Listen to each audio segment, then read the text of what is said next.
Hey there everybody, it's Morgan here from Highland Cycles, and we are going to be changing a Mousse bib today.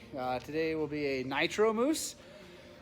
So they're about the same as any other mousse, but yeah, we're going to be changing that. So to start, we are going to take out the tube out of here.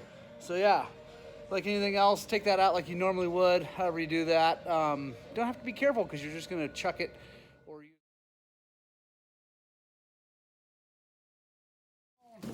So now we got our Nitro Mousse. Got the right size. We're putting a 110-118 Bridgestone X30 onto this rear rim of a 300 KTM.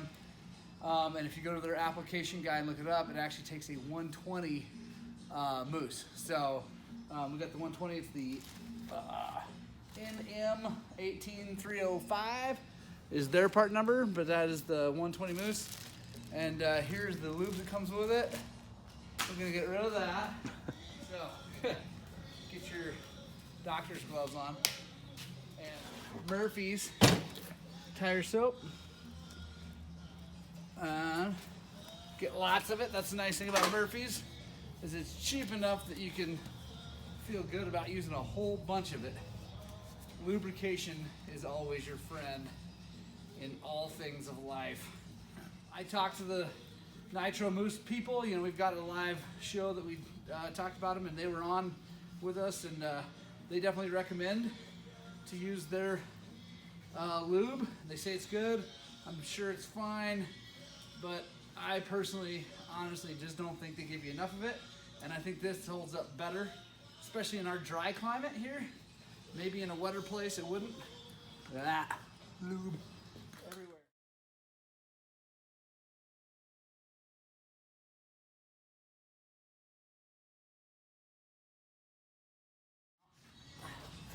The messy part. I'm gonna shove this in here, and the upside is to this lube is that it's just soap, so when it gets all over you, it comes off a lot easier. Shove that in there. There we go. And yeah, it's a mess, but that's why we wear gloves. So we do this, and now we have relatively clean hands. We definitely use a rim lock on the Nitro Mousses. I think you use them on, I use them on Michelin's too, but Nitro Mousse says to use them. And you definitely do, because I've actually had wheels spin inside the tire without them. So like that, we're gonna start at the rim lock.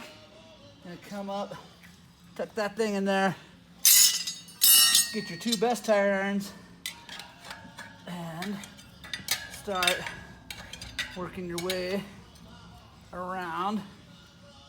And this is where it gets interesting. So it can be a real pain, but we're gonna work our way through it.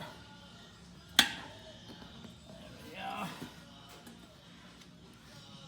And the Rabaconda tire stand is definitely super nice.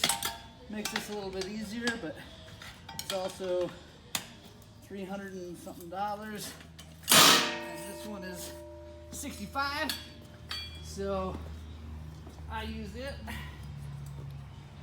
There we go. And this is a brand new tire to brand new mousse. This is not this hard the next time around. So now, getting there.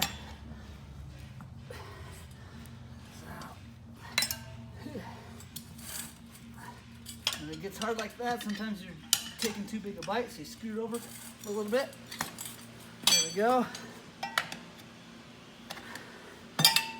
And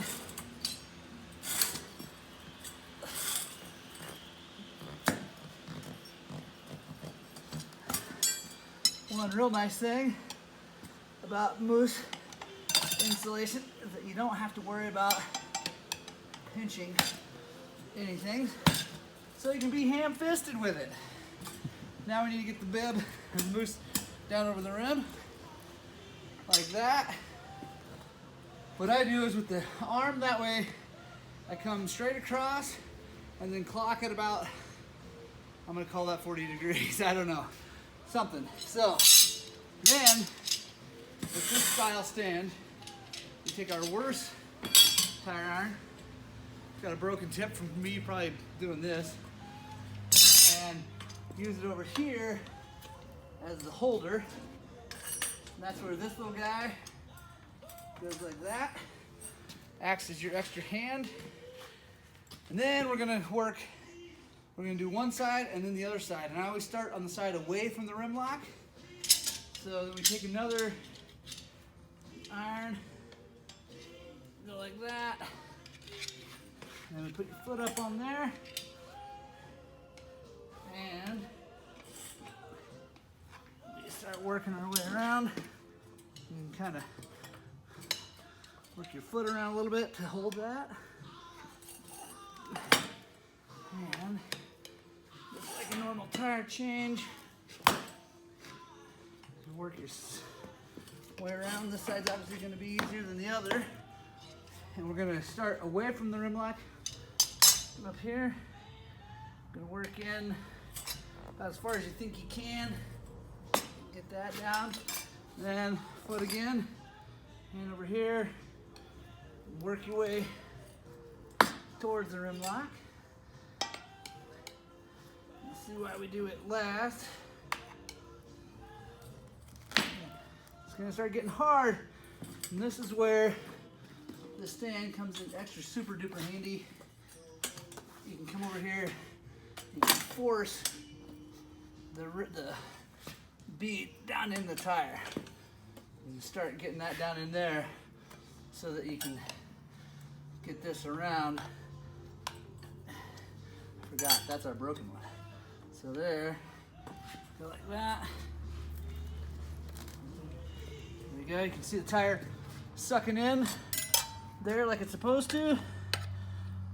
And come over here like this. Try to get one more. There we go. Now, you're gonna need 2 tire irons for the last move here. You're gonna get one in there, and then you're gonna take one and put it like that so you can push the rim lock back. And there we go. Just like that. When you're done, tighten up the rim lock, mount the thing up, you're good to go. Cool thing about the Murphy soap is it's everywhere right now on me and everything. It's on the tire.